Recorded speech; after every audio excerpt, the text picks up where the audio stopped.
Helicopter से मैं चलता हूँ, काफिला बड़ा है। तो मेरे काफिले में मेरे पास एक गाड़ी है, एक गाड़ी है। और वो भी मुझे पार्टी के लोगों ने अपनी मेहनत की कमाई से खरीद के दी। जी। एक हमारी सुरक्षा वाली गाड़ी है। जी। अब इस पे भी मैं अपनी बात रखूंगा।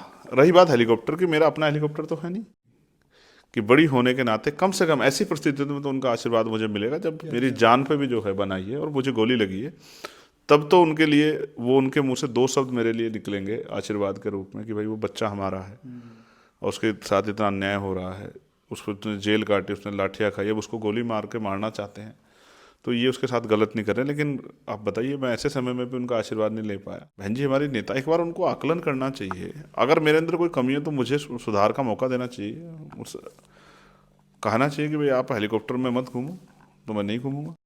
बीएसपी मायावती जी, जो राष्ट्रीय अध्यक्ष हैं पार्टी की, उन्होंने इस मुद्दे पर ना ज़्यादा बात करते हुए इशारों में, शायद मैं समझ पा रहा हूँ, हेलीकॉप्टर को लेकर बात की, बड़े बड़े काफिलों को लेकर बात की, और जो कि शायद इस समय आप ही के बीच चल रहा बड़ा बड़ा काफिला, और ये आरोप लगाया कि सांसद विधायक बीजेपी वाले बना देते हैं और इनको आगे बढ़ा रहे हैं, जिससे कि मिशन मूवमेंट को नुकसान हो रहा है। ऐसे इस बयान को आप कैसे देख पा रहे हैं? उन्होंने अपनी पार्टी के बारे में नहीं सोचा, और पूरा जो बयान, पूरी प्रेस कॉन्फ्रेंस है कहीं ना कहीं आपके ऊपर ही। देखो विशाल जी, पहली बात तो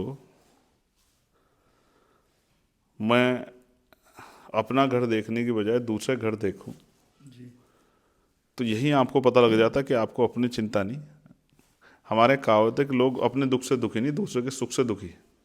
अगर समाज का भला हो रहा है, समाज को ताकत मिल रही है, समाज में नेतृत्व निर्माण हो रहा है, समाज की शक्ति बढ़ रही है, पहले किस काम करने वाले एक आदमी था जिसको दो हो रहे हैं, तो ये तो हमारे पुराने नेताओं को खुश होना चाहिए। लेकिन जिस तरह की टिप्पणी उनके ऊपर अब से कुछ साल पहले भारतीय जनता पार्टी और कांग्रेस के लोग करते थे, उससे की तरह की टिप्पणी जो है, यानी कि आज़ाद समाज पार्टी की ताकत बढ़ रही है, आज़ाद समाज पार्टी के प्रति भरोसा बढ़ रहा है। अच्छा, हेलीकॉप्टर से मैं चलता हूँ, काफिला बड़ा है, तो मेरे काफिले में मेरे पास एक गाड़ी है, एक गाड़ी है। और वो भी मुझे पार्टी के लोगों ने अपनी मेहनत की कमाई से खरीद के दी। जी। एक हमारी सुरक्षा वाली गाड़ी है। जी। अब इस पे भी मैं अपनी बात रखूंगा। रही बात हेलीकॉप्टर की, मेरा अपना हेलीकॉप्टर तो है नहीं। जिन साथियों से अलायंस किया हमने, उनके उनके हेलीकॉप्टर से उन्होंने क्योंकि उनको अपनी पार्टी में ज़्यादा सफाई करनी है, तो हमने भी उसमें बैठ के सफाई की। जी। लेकिन मेरा अपना तो नहीं है। जी। तो काशीराम साहब तो कहते थे कि भाई, हम लोग ने उनसे पूछा गया एक सवाल कि भाई सबसे सस्ती सवारी में, तो उन्होंने हेलीकॉप्टर का जिक्र किया।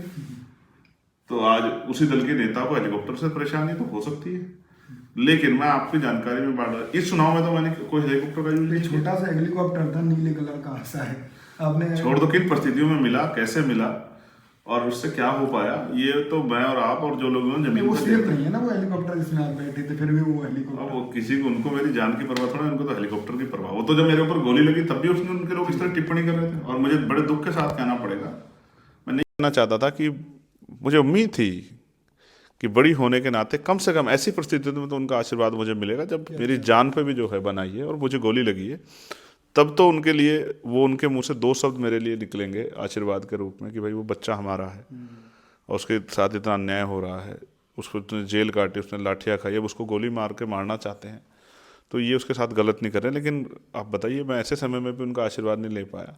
खैर ठीक है, लेकिन मैं आपको एक जानकारी के लिए बताता हूँ, यूपी का उपचुनाव हुआ 9 सीटों पर, मैं मैक्सिमम जगह गया, ठीक ठीक। लेकिन मैं, कोई हेलीकॉप्टर नहीं था। नहीं। मैं झारखंड में प्रचार करने के लिए गया, कोई हेलीकॉप्टर नहीं था। और मैं महाराष्ट्र में चुनाव प्रचार करने के लिए, कोई हेलीकॉप्टर नहीं था। अपने दम पे थे, अकेले लड़े, तो किसी कोई हेलीकॉप्टर हाँ, का इंतजाम तो नहीं हो तो पाएगा। कहाँ से होता, कार्यकर्ता इतना मजबूत नहीं है। राजस्थान जबकि में 3-4 लोगों ने जुटाने का प्रयास किया, परमिशन नहीं पर हो नहीं पाई। हो पाया। लेकिन मैं आपको ये बताता हूँ, मैं आपको झारखंड के विषय में बताता हूँ। मैं झारखंड में नक्सलाइट एरिया से होके गया और एक सिंगल गाड़ी से गया, एक पीएसओ झारखंड गवर्नमेंट ने मुझे नहीं दिया जी। कार्यक्रम भेजने के बाद, जबकि मैं लोकसभा का मेंबर। चुनावा मेंबर भी हूँ। इतना तो अधिकार मेरा बैठता है कि मेरे जीवन रक्षा के लिए एक मुझे पीएसओ दे दिया जाता, लेकिन झारखंड सरकार ने उस समय की नहीं दिया। कोई बात नहीं, मैंने 6-6 घंटे का ट्रैवल किया एक सिंगल गाड़ी से, 5 आदमी थे हम लोग उसमें, जिसमें एक वीडियो वायरल हुई, एक अधिकारी जो है अपने आप को जो है सिंघम समझ बैठा था, उसने बदतमीजी करने का प्रयास किया, तो मुझे उसको सबक भी सिखाना पड़ा। जी। तो वो संघर्ष तो नहीं दिखता मेरा किसी को, लेकिन एक, हाँ, एक प्राइमरी स्कूल के मास्टर का बेटा हेलीकॉप्टर में बैठ के जाता है तो सबको दिखता है। जी। तो खैर, वो बहन जी के बारे में मैं इसलिए कुछ नहीं कहना चाहता क्योंकि बहन जी अपने मन से कुछ नहीं कहती, उन्हें तो कोई पर्चा लिख के देता है। जी। और उनको जो पर्चा लिख के देता है वो जो लिख के देता है बहन जी उसको पढ़ देती है। बहन जी हमारी नेता, एक बार उनको आकलन करना चाहिए। अगर मेरे अंदर कोई कमी है तो मुझे सुधार का मौका देना चाहिए, कहना चाहिए कि भाई आप हेलीकॉप्टर में मत घूमो, तो मैं नहीं घूमूंगा। लेकिन इस तरह की टिप्पणियां करके अगर वो सोचते हैं कि उनकी पार्टी के लोग सोचते हैं मेरा मनोबल गिर जाएगा, नहीं नहीं, ऐसा नहीं हो सकता है।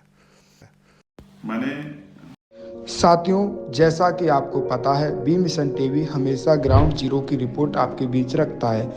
अगर आपको हमारा काम पसंद आता है तो बी मिशन टीवी को आर्थिक मदद करें, जिससे कि हम यूं ही निरंतर ग्राउंड लेवल पर काम करते रहें।